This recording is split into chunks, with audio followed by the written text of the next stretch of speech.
আসসালামু আলাইকুম। The time নিউজে আপনাদের স্বাগতম। ফেনী নির্বাচনী সমাবেশে বক্তব্য দিচ্ছেন জনাব তারিক রহমান। চলুন শুনি কি বলছে বিএনপির চেয়ারম্যান তারিক রহমান। বিসমিল্লাহির রহমানির রহিম। আজকের এই নির্বাচনী জনসভার সম্মানিত সভাপতি, মঞ্চে উপস্থিত ফেনী, নোয়াখালী, লক্ষ্মীপুর ৩ জেলার নেতৃবৃন্দ, উপস্থিত নেতৃবৃন্দ, আমার সামনে মাঠে এবং মাঠের বাইরে উপস্থিত মুরব্বীবর্গ, উপস্থিত এলাকাবাসী, প্রিয় সহকর্মীবৃন্দ, ভাই ও বোনেরা, আসসালামু আলাইকুম। আসসালামু আলাইকুম। কেমন আছেন সবাই? আচ্ছা, আজকে এই যে বহু বছর পরে ফেনীতে এসেছি আমি, আজকে সকালে আমার প্রথম মিটিংটা ছিল চট্টগ্রামে। চট্টগ্রামের সাথে আমার একটা আবেগ ঘন সম্পর্ক রয়েছে, আর ফেনীতে তারপরের মিটিংয়ে আসলাম, ফেনীর সাথে রয়েছে আমার একটা আত্মীয়তার সম্পর্ক, তথা গ্রেটার নোয়াখালীর সাথে রয়েছে একটা আত্মীয়তার সম্পর্ক। প্রিয় ভাই বোনেরা, আপনাদের যেমন দাবি আছে বিএনপির কাছে, ঠিক একইভাবে বিএনপিরও কিন্তু দাবি আছে আপনাদের কাছে। ঠিক ঠিক বলেছে? এই যে পিছনে যারা আছেন, ফেনী, নোয়াখালী, লক্ষ্মীপুরের মানুষের যেমন বিএনপির কাছে একটা দাবি আছে, জোর দাবি এলাকার উন্নয়নের ব্যাপারে, মানুষের সমস্যা দূর করার ব্যাপারে, ঠিক বিএনপিরও একটা দাবি আছে না আপনাদের কাছে? কি সেই দাবি? কি সেই দাবি? ধানের শীষকে জয়যুক্ত করা, ধানের শীষকে জয়যুক্ত করা। এখন প্রিয় ভাই বোনেরা,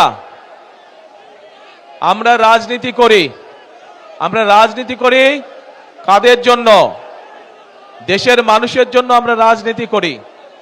স্বাভাবিকভাবেই আমরা যখন দেশের মানুষের জন্য কাজ করতে চাইব, তখন আমাদের পরিকল্পনা থাকতে হবে। আমরা যা বলবো, আমরা আপনাদের সামনে চেষ্টা করব সেই কাজগুলো বাস্তবায়ন করার জন্য। কারণ আমরা মনে করি জনগণই হচ্ছে বিএনপির সকল রাজনৈতিক ক্ষমতার উৎস। সেই জন্যই প্রিয় ভাই বোনেরা, আপনারা দেখেছেন যে যখন আমি এই দেশে আসলাম প্রায় 17 বছর পরে, স্বৈরাচারের পতনের পরে, তখন কিন্তু আমি একটি কথা বলেছিলাম যে আমি দেশের মানুষের জন্য কিছু পরিকল্পনা তৈরি করেছি। সেই পরিকল্পনাগুলি হচ্ছে কিভাবে, একটি পরিকল্পনা হচ্ছে যে কিভাবে দেশের যে নারী সমাজ আছে, বিশেষ করে গ্রাম অঞ্চল সহ শহর অঞ্চলের যে যারা পরিশ্রম করে খেটে খাওয়া মানুষ, এই মানুষগুলোর ভেতর পরিবারগুলোর মধ্যে নারীদের জন্য একটি ফ্যামিলি কার্ড আমরা দিতে চাই। যেই ফ্যামিলি কার্ডের মাধ্যমে প্রতি মাসে প্রত্যেক গৃহিণী সরকারের পক্ষ থেকে একটি অল্প হলেও একটি সহযোগিতা পাবে। কেউ কেউ বলছে যে এই অল্প সহযোগিতা কি সংসার চলবে? আমরাও জানি চলবে না, কিন্তু 4 সপ্তাহে, 1 মাসে 4 সপ্তাহ, অন্তত 1 সপ্তাহের সহযোগিতাও যদি আমরা করতে পারি সরকারের পক্ষ থেকে, তাহলেও তো অনেক মানুষের জন্য সেটি একটি অনেক বড় সুবিধা, তাই নয়? রাইট। তারপরে আসেন, আরেকটি পরিকল্পনা গ্রহণ করেছি। ঠিক আমরা গৃহিণীদেরকে যেমন ফ্যামিলি কার্ড দিতে চাই, ঠিক একইভাবে আমরা আমাদের কৃষক ভাইদের পাশে দাঁড়ানোর জন্য আমরা কৃষক ভাইদেরকে একটি কৃষক কার্ড দিতে চাই। এই কৃষক কার্ডের মাধ্যমে আমরা সার, কীটনাশক ঔষধ, বীজ, এটি আমরা কৃষকদের হাতে সরাসরি পৌঁছে দিতে চাই। প্রিয় ভাই বোনেরা, এর বাইরে এই যে মজনু একটু আগে বলল যে ফেনীতে একটি মেডিকেল কলেজ দরকার। ইনশাল্লাহ আমরা মেডিকেল কলেজ করব, কিন্তু একই সাথে আমরা আপনারা যাতে চিকিৎসা সুবিধা পান, বিশেষ করে গ্রামের মানুষ, বিশেষ করে মহিলা এবং নারীরা এবং শিশুরা যাতে করে চিকিৎসা সুবিধা পায়, তার জন্য আমরা সারা দেশে গ্রামে গ্রামে হেলথ কেয়ারের আমরা দিতে চাই। এই হেলথ কেয়ারেরটা কি, এখানে অনেক মুরব্বী উপস্থিত আছেন। আপনাদের মনে আছে শহীদ জিয়ার সময় পল্লী চিকিৎসক ছিল না? পল্লী চিকিৎসক নাম শুনেছেন? কারাগারে শুনেছেন? হাত তুলেন থেকে। এই তো পল্লী চিকিৎসক, ওই যে পিছন দিকে পল্লী চিকিৎসক নাম শুনেছেন? এই জনসভার পিছন দিকে, এই যে রাস্তার ওখানে সাইডে, আপনারা শুনেছেন পল্লী চিকিৎসক? আচ্ছা, এই পল্লী চিকিৎসকের মতন, ধন্যবাদ, হাত নামান। এই পল্লী চিকিৎসকের মতন আমরা হেলথ কেয়ারে দিতে চাই, যাদের কাজ হবে ঘরে ঘরে মা বোনদের কাছে স্বাস্থ্য সেবা যাতে পৌঁছে দিতে পারে, যাতে করে ছোটখাটো অসুখ বিসুখের চিকিৎসা এই হেলথ কেয়ারের মা বোন এবং শিশুদেরকে ঘরে ঘরে গিয়ে সেবা দিবে। তাদেরকে কষ্ট করে আসতে হবে না হাসপাতালে, যদি বড় কোনো, আল্লাহ না করুক, বড় কোনো অসুখ বিসুখ না হয়। এরপর আমরা আরেকটি কর্মসূচি পালন করতে চাই। প্রিয় ভাই বোনেরা, আপনাদের মনে আছে এই 1 বছর, 1.25 বছর আগে হঠাৎ করে একটা বন্যা আসলো, ফেনী নদীর পানি দিয়ে আসলো না? আপনারা বহু মানুষের, এই ফেনী, লক্ষ্মীপুর, তারপরে নোয়াখালীর বহু অঞ্চল, বহু মানুষের ঘর বাড়ি নষ্ট হয়ে গেল, জমির ফসল নষ্ট হয়ে গেল, গবাদি পশু, হাঁস মুরগি নষ্ট হয়ে গেল, হয়েছে না?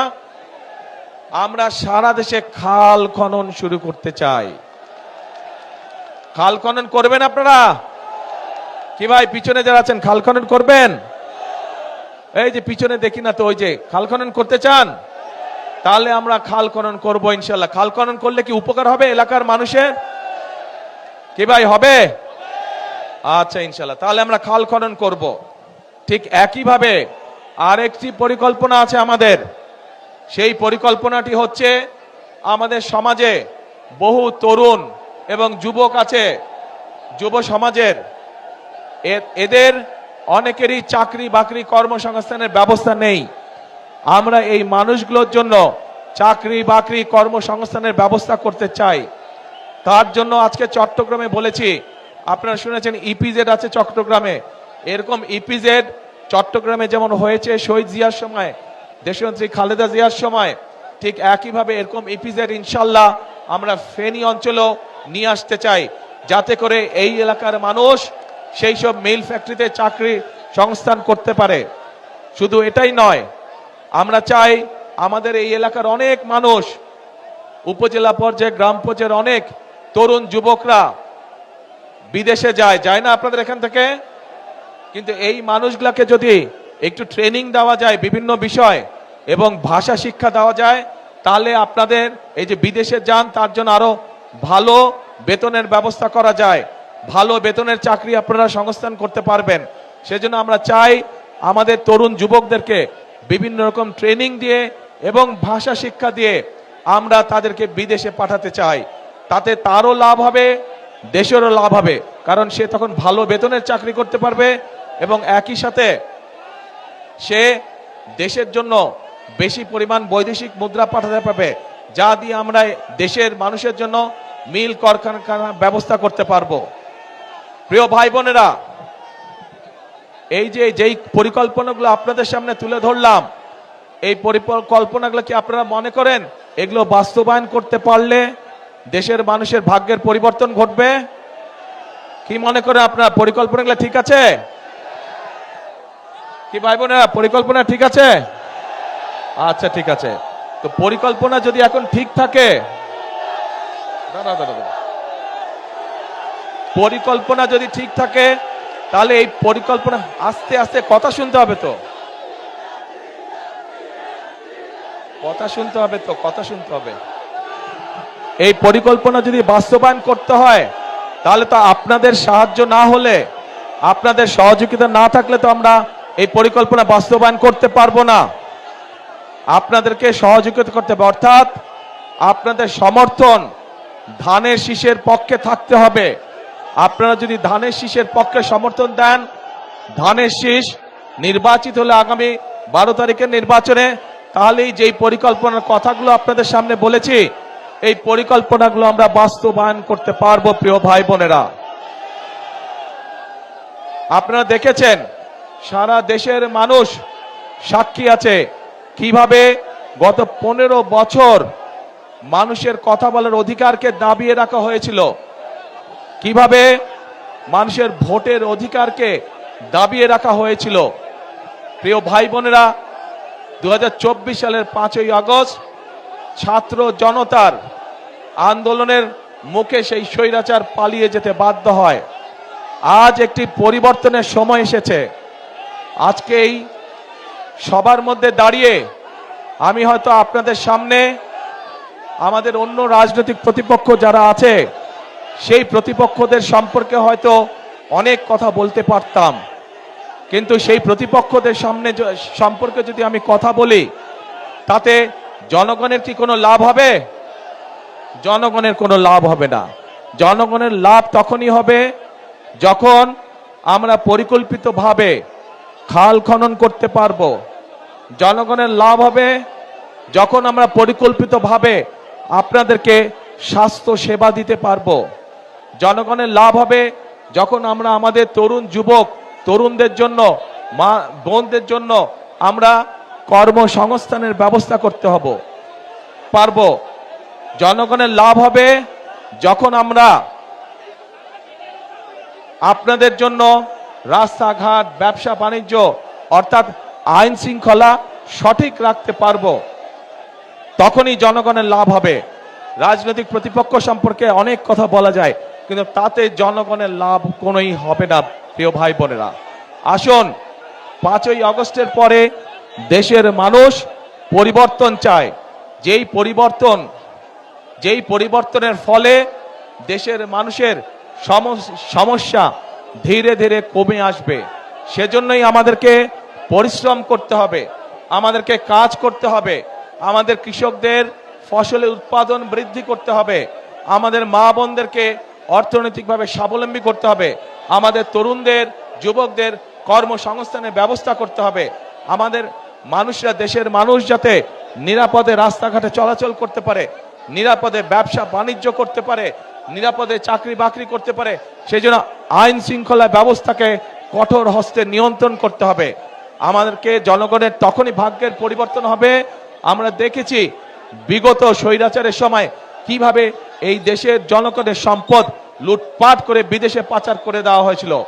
আমরা যে সকল পরিকল্পনা আপনাদেরকে বললাম, এগুলো আমরা তখনই বাস্তবায়ন করতে পারবো, এবং এইসব পরিকল্পনা জনগণের ভাগ্যের পরিবর্তন তখনই করতে পারবে যখন আমরা এই যে দুর্নীতির লাগাম টেনে ধরতে পারবো। তখনই আমরা এইসব পরিকল্পনা বাস্তবায়ন করতে পারবো। এবং এই সকল পরিকল্পনা বাস্তবায়ন করতে হলে, জনগণের জন্য আইন শৃঙ্খলা ব্যবস্থা কঠোর হস্তে নিয়ন্ত্রণ করতে হলে, দুর্নীতির লাগাম টেনে ধরতে হলে, প্রিয় ভাই বোনেরা, আপনাদেরকে আগামী 12 তারিখে ধানের শীষকে নির্বাচিত করতে হবে। কারণ যে পরিকল্পনার কথাগুলো আপনাদের সামনে আমি তুলে ধরলাম, এই পরিকল্পনাগুলো হচ্ছে ধানের শীষের পরিকল্পনা। আমরা অতীতেও দেখেছি যে ধানের শীষ যতবার দেশ পরিচালনার সুযোগ পেয়েছে, সেই শহীদ রাষ্ট্রপতি জিয়াউর রহমানের সময় দেখেছি, সেই দেশনেত্রী খালেদা জিয়ার সময় দেখেছি যে মানুষের ভাগ্যের পরিবর্তন ধীরে ধীরে হয়েছে। কাজেই ইনশাআল্লাহ আগামীতে আপনারা আবার ধানের শীষকে নির্বাচিত করলে, ধানের শীষ সরকার গঠনে সক্ষম হলে, আল্লাহর রহমতে আমরা আবার খালেদা জিয়ার রেখে যাওয়া কাজগুলো আমরা আবার চালু করব। শহীদ জিয়ার রেখে যাওয়া কর্মসূচিগুলো আমরা আবার চালু করব, যাতে করে দেশের মানুষের ভাগ্যের পরিবর্তন হয়। প্রিয় ভাই বোনেরা, কথা একটাই, একটু প্রথমেই বক্তব্যের বলেছে যে ফেনী, লক্ষ্মীপুর, নোয়াখালী এইখানকার মানুষের যেমন বিএনপির উপরে একটা হক বা দাবি আছে, ঠিক বিএনপিরও এই 3 জেলার মানুষের উপরে একটা হক বা দাবি আছে। কি সেই দাবি? ধানের শীষকে নির্বাচিত করা। কারণ এটা খালেদা জিয়ার এলাকা, খালেদা জিয়া এই এলাকার সন্তান, খালেদা জিয়া এই এলাকার মেয়ে। স্বাভাবিকভাবেই ধানের শীষ নির্বাচিত হলে খালেদা জিয়ার সম্মান বৃদ্ধি পাবে। এবং আমি মনে করি এই এলাকার মুরব্বী সহ, মা বোনেরা সহ, তরুণ যুবক সহ, তরুণরা সহ সকলেই তাদের এলাকার সন্তান খালেদা জিয়ার সম্মান আসমানের উপরে তুলে ধরবে ইনশাআল্লাহ। প্রিয় ভাই বোনেরা, আসুন 12 তারিখে আমরা গণতন্ত্রকে পুনঃপ্রতিষ্ঠিত করি। কারণ গণতন্ত্র যদি পুনঃপ্রতিষ্ঠিত হয়, দেশে যদি জবাবদিহিতা থাকে, যদি আপনার নির্বাচিত জনপ্রতিনিধি থাকে, তাহলেই একমাত্র এলাকার সমস্যার সমাধান করা সম্ভব হবে। বিগত 15 বছর ধরে সারা বাংলাদেশের কোথাও কোনো সত্যিকার অর্থে জনপ্রতিনিধি ছিল না, এবং যেহেতু সত্যিকার অর্থে জনগণের প্রতিনিধি ছিল না, সে কারণেই দেশের আজকে এই অবস্থা। আমরা দেখেছি কিছু সংখ্যক মানুষের ভাগ্যের পরিবর্তন হয়েছে, কিন্তু 98% মানুষের ভাগ্যের কোনো পরিবর্তন হয় নাই। আমাদের কাজ হচ্ছে গ্রামের, দেশের খেটে খাওয়া মানুষের ভাগ্যের পরিবর্তন করা। আপনারা গণতন্ত্রের বুনিয়াদ যদি শক্তিশালী করতে হয়, তাহলেই একমাত্র সম্ভব জনগণের অংশগ্রহণের মাধ্যমে গণতন্ত্রের বুনিয়াদ শক্তিশালী করা। এবং গণতন্ত্রের বুনিয়াদ যত শক্তিশালী হবে, তত মানুষের ভাগ্যের পরিবর্তন হবে। প্রিয় ভাই বোনেরা, আমরা বিশ্বাস করি এই দেশকে যদি এগিয়ে নিতে হয়, বাংলাদেশের মানুষ যেভাবে এই দেশকে কল্পনা করে, বাংলাদেশের মানুষ তাদের সামনে এই দেশের সম্পর্কে যে প্রত্যাশা, সেই প্রত্যাশা তখনই বাস্তবায়ন করা সম্ভব আমরা যারা গণতন্ত্রে বিশ্বাস করি, আমরা সকলে যদি ঐক্যবদ্ধ থাকি, তাহলেই একমাত্র সম্ভব বাংলাদেশের প্রত্যাশিত বাংলাদেশকে গড়ে তোলা। এবং সেই প্রত্যাশিত বাংলাদেশ গড়ে তুলতে হলে আপনাদের সকলের সহযোগিতা প্রয়োজন। আপনাদের সহযোগিতাই একমাত্র পারে একটি সুন্দর ভবিষ্যৎ বাংলাদেশ গড়ে দিতে। সেজন্যই আমি সবসময় একটি কথা বলি, করব কাজ, কে করব কাজ, গড়ব দেশ, সবার আগে বাংলাদেশ। আবার বলি, করব কাজ, সবার আগে বাংলাদেশ। প্রিয় ভাই বোনেরা, এই যে এখানে দাঁড়ান তো, আপনারা সামনে আসেন সবাই, আপনার প্রার্থীরা সব এখান দিয়ে দাঁড়ান, দাঁড়ান এখান দিয়ে, এটা লাগবে না, সরি অপু, এটা লাগবে না। এই যে এই মানুষগুলোকে আমি আপনাদের কাছে দিয়ে গেলাম, এদেরকে আপনারা 12 তারিখের ভোটে ধানের শীষে ভোট দিয়ে জয়যুক্ত করবেন। তাদেরকে জয়যুক্ত করলে তারা আপনাদের কাছে জবাবদিহি করতে বাধ্য থাকবে। এলাকার সমস্যার সমাধানের জন্য তাদের কাছে যাবেন, তাদের সাথে কথা বলবেন, তাদেরকে বলবেন এলাকার সমস্যার সমাধান করতে। বিএনপি ইনশাআল্লাহ জয়যুক্ত হলে, বিএনপি সরকার গঠন করলে এই এলাকার সমস্যার সমাধানের জন্য আমরা কাজগুলো শুরু করব। প্রিয় ভাই বোনেরা, কথা একটাই, আমাদেরকে দেশকে গড়তে হবে। এই দেশ যদি আমরা না গড়তে পারি, তাহলে আমাদের ভবিষ্যৎ, বংশধরদের ভবিষ্যৎ আমরা গড়ে তুলতে পারবো না। কাজে আসুন, এই দেশ আমার, আপনার, আমাদের সকলের শেষ ঠিকানা। এই দেশেই আমাদের জন্ম, এই দেশেই আমাদের মৃত্যু, এই দেশই আমাদের প্রথম ঠিকানা, এই দেশই আমাদের শেষ ঠিকানা। সেই জন্য এই দেশকে গড়ে তুলতে হলে আমাদের সকলকে ঐক্যবদ্ধ থাকতে হবে, আমাদের সকলকে একসাথে কাজ করতে হবে। প্রিয় ভাই বোনেরা, বিগত 15 বছর যেমন আপনাদের ভোটের অধিকার কেড়ে নেওয়া হচ্ছিল জোর করে, এখন যখন আবার গণতন্ত্রের ভিত্তি, গণতন্ত্রের চলার পথ শুরু হয়েছে, তখন একটি মহল কিন্তু ষড়যন্ত্র শুরু করেছে। কাজেই আপনাদের সকলকে অনুরোধ করব চোখ কান খোলা রাখার জন্য, যাতে আবার আপনাদের ভোটের অধিকার, কথা বলার অধিকার কেউ ষড়যন্ত্র করে কেড়ে নিয়ে যেতে না পারে। ভোটের দিন কখন যাবেন ভোট দিতে? কি ভাইরা, কখন যাবেন ভোটের দিন? এইবার ভোটের দিন যারা যারা তাহাজ্জুদ পড়েন না, তাহাজ্জুদের ওয়াক্তে উঠতে হবে। যারা পড়েন তাহাজ্জুদ ঠিক আছে, তারা তো পড়েনি, তাহাজ্জুদ ঘরে পড়ে আর যার যার ভোট কেন্দ্রে যাবেন। ভোট কেন্দ্রে গিয়ে ওখানে ভোট কেন্দ্রের সামনে ফজরের জামাত নামাজ আদায় করবেন জামাতে করে। তারপর 7টা থেকে ভোটের লাইনে দাঁড়িয়ে যাবেন, একদম হিসাব নিকাশ বুঝে তারপরে ঘরে ফিরবেন। শুধু ভোট দিয়ে ঘরে ফিরবেন না, হিসাব বুঝে নিয়ে ঘরে ফিরবেন। আজকে এই দেশের জনগণের সঠিক সিদ্ধান্তের উপরে নির্ভর করছে আগামী দিনের বাংলাদেশের ভবিষ্যৎ। ইনশাআল্লাহ আমরা যদি সকলে ঐক্যবদ্ধ থাকি, আমরা যদি সকলে একসাথে থাকি, ইনশাআল্লাহ আমরা আমাদের প্রত্যাশিত বাংলাদেশ গঠনের কাজ শুরু করতে পারবো। আল্লাহ হাফেজ। বাংলাদেশ জিন্দাবাদ, বাংলাদেশ জাতীয়তাবাদী জিন্দাবাদ। আসসালামু আলাইকুম। আপনাদের সাথে আবার দেখা হবে ইনশাআল্লাহ। আসসালামু আলাইকুম।